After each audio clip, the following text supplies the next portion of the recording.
శుక్లాం వరదరం విష్ణుం శశివర్ణం చతుర్భుజం ప్రసన్నవదనం ధ్యాయేత్ సర్వవిఘ్న ఉపశాంతయే. ఓం శ్రీ గురుభ్యో నమః. నమస్తేనండి, నేను మీ రామకృష్ణ హాం, ఆస్ట్రో న్యూమరాల్స్ని. అందరూ ఎలా ఉన్నారు? 2024 సంవత్సరం క్రోధి నామ సంవత్సరం.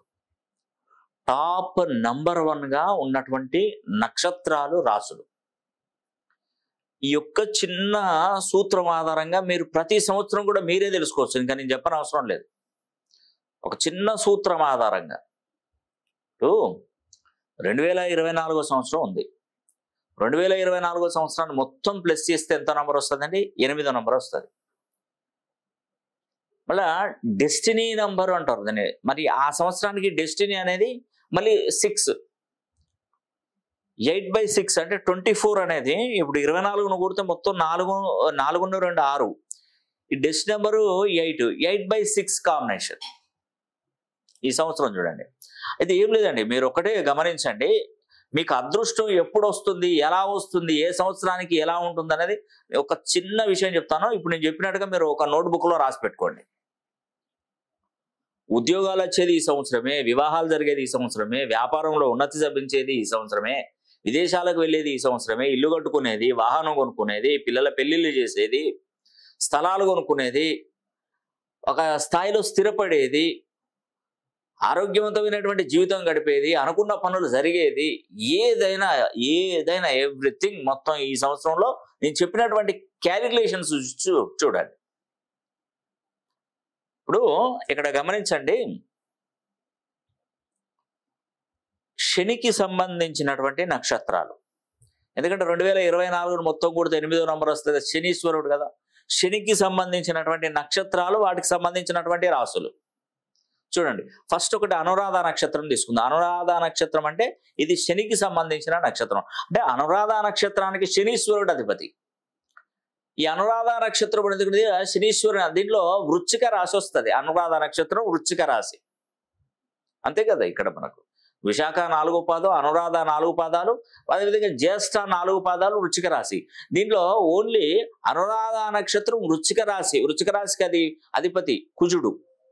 చూడండి, అనురాధ నక్షత్రయుక్తంగా ఈ వృశ్చిక రాశి వారికి ఈ 2024 సంవత్సరం కలిసి వస్తుంది, గుర్తుపెట్టుకోండి. తర్వాత పుష్యమీ నక్షత్రం, నక్షత్రాధిపతి శనీశ్వరుడు. పుష్యమీ నక్షత్రం, ఈ శనీశ్వరునికి సంబంధించిన నక్షత్రం పుష్యమీ నక్షత్రం. అంటే పుష్యమీ నక్షత్రం కర్కాటక రాశి వారికి అద్భుతమైనటువంటి ఘన విజయం. తర్వాత ఉత్తరాభాద్ర నక్షత్రం మీన రాశి వారికి. ఇక్కడ గమనించాలండి, నేనేం చెప్పాను, ఒక రోజు ఏం చెప్పానంటే 2024 సంవత్సరంలో మీనరాశి వారికి చాలా గడ్డు కాలం అని చెప్పారు. కానీ మీనరాశిలో ఉన్నటువంటి నక్షత్ర సముదాయాలు వేరు. పూర్వభాద్ర నక్షత్రం ఉంటుంది, ఉత్తరాభాద్ర నక్షత్రం ఉంటుంది, రేవతి నక్షత్రం ఉంటుంది. పూర్వభాద్ర నక్షత్రానికి గురువు అధిపతి అవుతాడు, ఉత్తరాభాద్రకి శని. ఇప్పుడు నేను చెప్పిన ఉత్తరాభాద్రకి శని, రేవతి నక్షత్రానికి బుధుడు అధిపతి అవుతాడు. నక్షత్ర పాదాలు వేరు, వాటి అధిపతులు వేరు. అందుకే 2024 సంవత్సరంలో కేవలం ఉత్తరాభాద్ర నక్షత్రం మీనరాశిలో జన్మించినటువంటి వారికి 2024 జాక్పాట్ తగులుతుంది. చూడండి, నేను చెప్పేది జరుగుతుందా లేదా అని చూడండి. తర్వాత ఈ డెస్టిన్ నంబరు, బర్త్ నంబర్ అంటారు కదా ఇప్పుడు మనకు డేట్ ఆఫ్ బర్త్ లో, అలాగే ఈ సంవత్సరానికి డెస్టిన్ నంబర్, మెయిన్ నంబర్ 8/6. 8/6 ఒక విధంగా చెప్పాలంటే 8, ఇది 6 మళ్ళీ. తర్వాత శుక్రునికి సంబంధించినటువంటి నక్షత్ర పాదాలు. శుక్రుడు ఏ నక్షత్రాలకు అధిపతిగా ఉంటాడు? పుబ్బా నక్షత్రానికి ఉంటాడు. అది సింహరాశి. పుబ్బా నక్షత్రం సింహరాశి వారికి కలిసి వస్తుంది. నేను చాలా వీడియోలో కూడా కొన్ని విధాలుగా చెప్పాను. కానీ ఈ సంవత్సరం జాక్పాట్ తగులుతుంది. పుబ్బా నక్షత్రం సింహరాశి. ఉద్యోగ విషయంలో కానీ, వ్యాపార విషయంలో కానీ, చదువు విషయంలో కానీ, ఆరోగ్య విషయంలో కానీ ఎక్కడైనా చూడండి, సింహరాశి పుబ్బా నక్షత్రం వారికి జాక్పాట్ కొడతారు. ఎందుకంటే 6 కదా, 8/6 కాంబినేషన్ కదా ఈ సంవత్సరానికి. 6 శుక్రునికి సంబంధించినటువంటి నక్షత్ర పాదాలు. పుబ్బా నక్షత్రం ఎంతో అనుకూలమైనటువంటి నక్షత్రం అండి ఈ సంవత్సరానికి. కానీ సింహరాశి. తర్వాత భరణీ నక్షత్రం మేషరాశి. భరణీ నక్షత్రానికి కూడా శుక్రుడే అధిపతిగా ఉంటారు.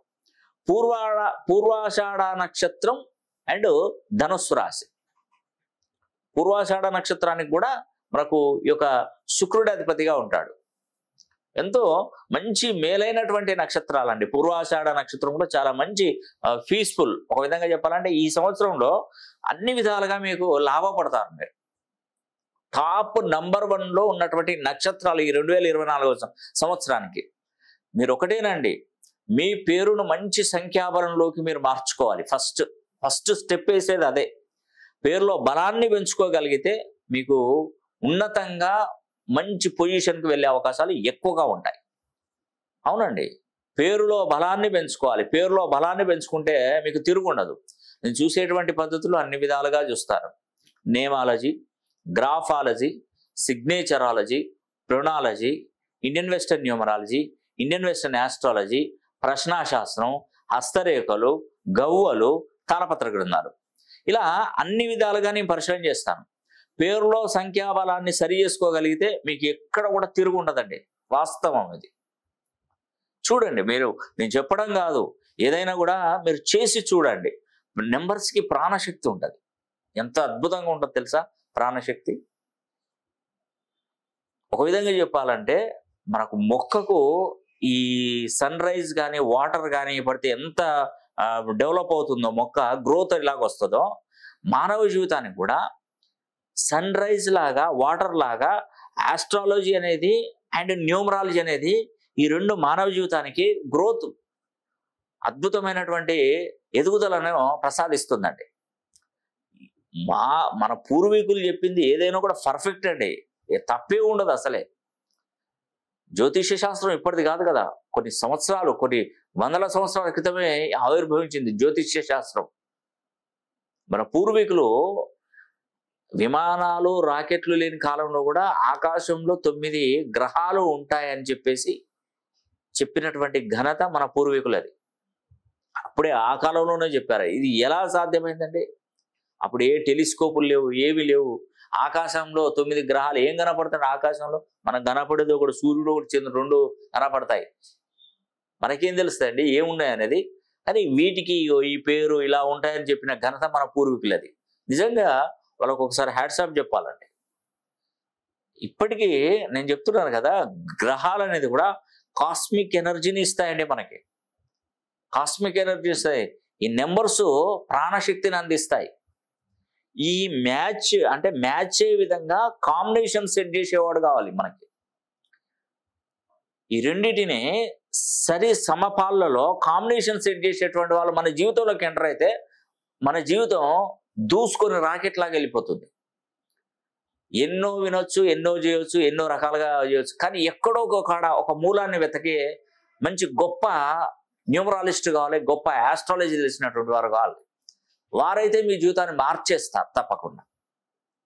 ఎప్పుడు ఒకేలా ఉండదండి జీవితం. మీరు అనుకోవచ్చు, అయ్యో నేను ఇలానే ఉన్నాను, నేను ఎప్పుడు బాగుపడను, నేను డెవలప్మెంట్ కాలేను అని నెగిటివ్గా థింక్ చేయకండి, ఆలోచన చేయకండి. అలాగా ఆ విధంగా చేయడం వల్ల ఏమవుతుందంటే ఉన్నకాడనే ఉంటావు, ఇంకా నువ్వు ఎదగలేవు. ఎప్పుడైనా కూడా మంచి కోరుతూ ఉంటే ఇంకా, ఇప్పుడు పరిగెత్తేవాడిని నువ్వు ఏం పరిగెట్టట్లేదు, నీకంటే అందరూ ముందు పరిగెత్తుతున్నారు, నువ్వు వేస్ట్ అంటే వాడు ఇంకా తక్కువ పరిగెత్తుతాడు. నువ్వు పరిగెత్తేవాడిని ఎంకరేజ్ చేయి, చాలా స్పీడ్గా వెళ్తున్నావు, నీ అంత పరిగెత్తేవాడు అసలు ప్రపంచంలో ఉండే ఇంకా పరిగెత్తుకుంటాడు. టాలెంట్ తెలియదండి, ఎవరి టాలెంట్ వాడు వృత్తిలో వాడి టాలెంట్ వాడు వ్యక్తం చేస్తున్నాడు. ఇప్పుడు ఉదాహరణకి ఒక రన్నింగ్ పోటీ పెడతారు. వాడు కెమెరా పట్టుకొని ఆ పరిగెత్తే వాళ్ళకంటే ముందుకు వెళ్ళి పరిగెత్తుకుంటూ కెమెరా పట్టుకొని పోతున్నాడు. అంటే పరిగెత్తే వాళ్ళు గొప్పవాడా, కెమెరా పట్టుకుని ముందుకు పరిగెత్తేవాడు గొప్పవాడా? చూడండి, ఆలోచించండి ఒక్కసారి. ఇదేంటే మన దాంట్లో రీల్స్ అంటే మామూలుగా బయట చూస్తే వాస్తవానికి ఇక్కడ ఏంటంటే ఇతనికి గోల్డ్ మెడల్ ఇవ్వాలి, వాళ్ళకు పరిగెత్తే వాళ్ళకి కాదు. అంత స్పీడ్గా కెమెరాను పట్టుకొని పరిగెత్తుతున్నాడు, వాళ్ళ ముందు నుండి తీస్తున్నాడు. అంటే ఇక ఆలోచించండి ఏంటి అనేది. అంటే నేను చెప్పేది ఒకటేనండి, 2024 సంవత్సరంలో టాప్ నంబర్ 1గా ఉన్నటువంటి నక్షత్రాలు ఇవే. అనురాధ నక్షత్రంలో పుట్టినవారు, పుష్యమి నక్షత్రంలో పుట్టినవారు, ఉత్తరాభాద్ర నక్షత్రంలో పుట్టినవారు, పుబ్బా నక్షత్రంలో పుట్టినవారు, భరణి నక్షత్రంలో పుట్టినవారు, పూర్వాషాఢ నక్షత్రంలో పుట్టినవారు. ఈ నక్షత్రాలలో పుట్టినటువంటి వారు టాప్ నంబర్ 1గా ఉంటారండి. వ్యాపారంలో అభివృద్ధి, చదువులో అభివృద్ధి, వివాహ యోగ్యత, ఆరోగ్య స్థితిగతులు మెరుగుపడడం, రుణ బాధల నుంచి మీరు బయటపడిపోవడం, మానసిక ఆందోళన నుంచి విముక్తులవ్వడం, కొత్తగా వాహనాలు కొనుక్కోవడం, ఇల్లు కట్టుకోవడం, విదేశీ ప్రయాణాలు చేయడం, భార్యాభర్తల మధ్య విభేదాలు అవి సమసిపోవడం, సంతాన యోగ్యత కలగడం, ఎన్నో సంవత్సరాల నుండి ఏళ్ల తరబడి ఉన్నటువంటి కోర్టు కేసులు నుండి పరిష్కారం లభించడం, ఇలా 1 కాదు 2 కాదు ఎన్నో రకాలుగా మీకు మంచి జరుగుతుందండి. దీనికి మనం ముందు చేయవలసినటువంటి కార్యక్రమం ఏంటంటే పేరులో ఉన్నటువంటి సంఖ్యాబలాన్ని సరి చేసుకోవాలి. అదొకటి చేస్తే చాలు. సో నేను చెప్పినట్టుగానే మీరు ప్రయత్నించినట్టయితే తప్పకుండా మీకు మేలు జరుగుతుందని కూడా నేను మీకు ఈ వీడియో ద్వారా తెలియజేస్తున్నాను. ఈ వీడియో కనుక మీకు నచ్చినట్లయితే లైక్ చేయండి, షేర్ చేయండి, కామెంట్ చేయండి. సర్వే జనా సుఖినో భవంతు.